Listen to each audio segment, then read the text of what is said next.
transforming ideas into reality, specializing in steel and mild steel fabrication, trusses, windows, gates, wardrobes, and more.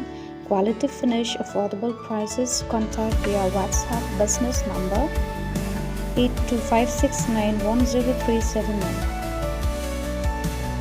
Lada pikwa shna ikiduli dakanar lani daka MDF pikwa shna yaka yeng nar kepada ki trusses but yaki wardrobe hagi kamera shed ki jampi lani kiduli ki bahe ki wardrobe hagi kamera thia manpu igi jang ki jampi lani pikwa shna yaka gate ka railing berkumta terde pila banfuan yang hau number ra san riu kdai wei not line new kdai lan ye shuna see through how di WhatsApp business ujang udesho